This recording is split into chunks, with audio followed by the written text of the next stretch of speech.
विदेशी यात्रियों से मिलने वाली प्रमुख जानकारी। ए, यूनानी रोमन लेखक। एक, टेसियस। ये ईरान का राजवैद्य था।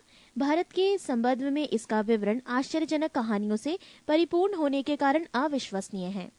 2, हेरोडोटस। इतिहास का पिता कहा जाता है। इसने अपनी पुस्तक हिस्टोरिका में 5वीं शताब्दी पूर्व ईसा पूर्व के भारत फारस के संबंध का वर्णन किया है, परंतु इसका विवरण भी अनुश्रुतियों एवं अफवाहों पर आधारित है। पृष्ठ 3। सिकंदर के साथ आने वाले लेखकों में निरियाकस, आने सिक्रेटस तथा आस्टोबुलस के विवरण अधिक प्रामाणिक एवं विश्वसनीय हैं। 4, मेगास्थनीज। ये सेल्यूकस निकेटर का राजदूत था जो चंद्रगुप्त मौर्य के राज दरबार में आया था। इसने अपनी पुस्तक इंडिका में मौर्य युगीन समाज एवं संस्कृति के विषय में लिखा है। 5, डाइमेकस। ये सीरियन नरेश आंतियोकस का राजदूत था जो बिंदुसार के राज दरबार में आया था। इसका विवरण भी मौर्य युग से संबंधित है। 6, डायोनीसियस। ये मिस्र नरेश टॉलेमी फिलेडेल्फस का राजदूत था जो अशोक के राज दरबार में आया था। 7, टॉलेमी। इसने 2री शताब्दी में भारत का भूगोल नामक पुस्तक लिखी। 7, प्लिनी। इसने 1म शताब्दी में नेचुरल हिस्ट्री नामक पुस्तक लिखी। इसमें भारतीय पशुओं, पेड़ पौधों, खनिज पदार्थों आदि के बारे में विवरण मिलता है। 9, पेरिप्लस ऑफ द इरिथ्रियन सी। इस पुस्तक के लेखक के बारे में जानकारी नहीं है। ये लेखक करीब 80 ईस्वी में हिंद महासागर की यात्रा पर आया था। इसने उस समय के भारत के बंदरगाहों तथा व्यापारिक वस्तुओं के बारे में जानकारी दी है। बी, चीनी लेखक। 1, फाहियान। ये चीनी यात्री गुप्त नरेश चंद्रगुप्त द्वितीय के दरबार में आया था। इसने अपने विवरण में मध्य प्रदेश के समाज एवं संस्कृति के बारे में वर्णन किया है। इसने मध्य प्रदेश की जनता को सुखी एवं समृद्ध बताया है। 2, सनयुगन।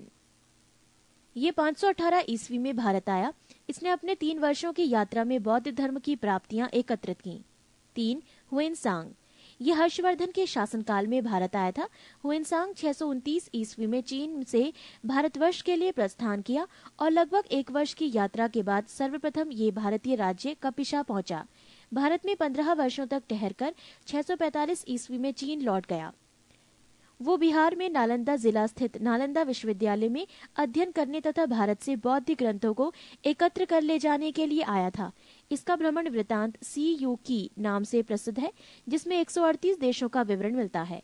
इसने हर्षकालीन समाज, धर्म तथा राजनीति के बारे में वर्णन किया है। इसके अनुसार सिंध का राजा शूद्र था।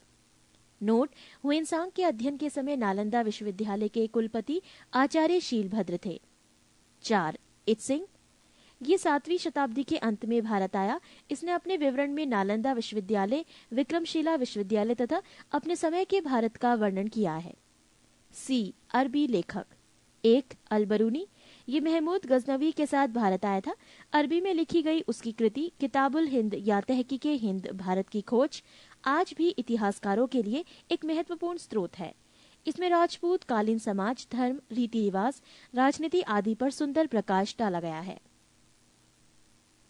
डी, अन्य लेखक। 1, तारानाथ। ये एक तिब्बती लेखक था। इसने कंग्यूर तथा तंग्यूर नामक ग्रंथ की रचना की। इनसे भारतीय इतिहास के बारे में जानकारी मिलती है। 2, मार्को पोलो। ये 13वीं शताब्दी के अंत में पांड्य देश की यात्रा पर आया था। इसका विवरण पांड्य इतिहास के अध्ययन के लिए उपयोगी है।